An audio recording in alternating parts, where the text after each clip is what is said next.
Can Trump be stopped? Well, the honest answer is nobody knows. So what's new? Well, before, when we didn't know, nobody was trying.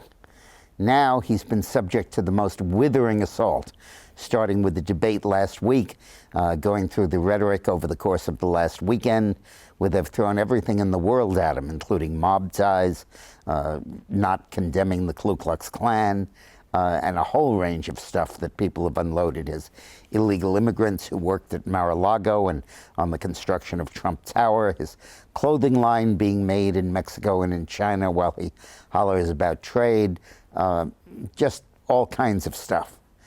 And the question is, will it stick? Will it bring Trump down? Now, it's a wonderful story I was just reminded of that applies to this election.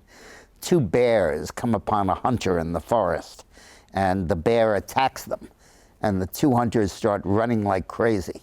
And one of the hunters says, "We'll never outrun the bear." And the other hunter says, "I don't have to outrun the bear. I just have to outrun you." And that's really how Cruz and Rubio are seeing this election. They don't have to beat Trump. They just have to beat one another.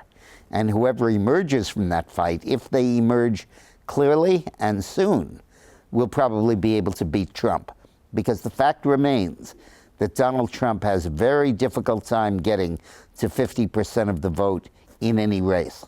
And it's a very difficult mountain for him to climb. The polls that test a two-way race of Trump against Rubio or Trump against Cruz almost always show Rubio or Cruz beating Trump. It's only when their vote is divided that Trump wins a plurality, but never a majority. So the real question on the ability of Trump to survive or not is whether Rubio and Cruz survive.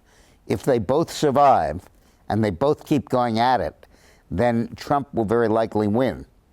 But if Super Tuesday produces a decisive win for one or the other one probably will not drop out, but will be more or less forced out. And people will stop voting for them and will start voting for the others. Who has the best chance of being the survivor to take on Trump? Well, I'm not saying that there will be a winnowing out. I'm not saying that the results will be so disproportionate that one or the other will win. But if they are disproportionate, they're more likely to favor Cruz than Rubio, because Cruz has an ace in the hole. He's going to win his native state of Texas, which happens to be the second largest delegation after California at the Republican convention. And he looks like, the polling suggests, he's going to win very close to a majority in the three-way field. It's three-way because the other candidates won't make the 20% threshold to participate in the delegate selection. And that'll give him a nice lead.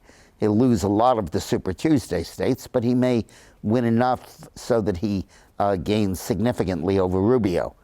Rubio, on the other hand, faces a terrible challenge in winning Florida, his home state, 2 weeks later on March 15th. He's trailing Trump by more than 20 points. So if you want to bet on who's going to survive, Cruz or Rubio, put your money on Cruz. But again, we don't know how soon that will be. If we don't know who's going to be the survivor until March 16th, that may be too late. Trump may have acquired a formidable enough lead in delegates that he wins it all. On the other hand, if there's a clear winner emerging from tomorrow's Super Tuesday primary between Cruz and Rubio, then that candidate probably can make it a two-way race against Trump, and then probably can stop Trump from winning. So stay tuned.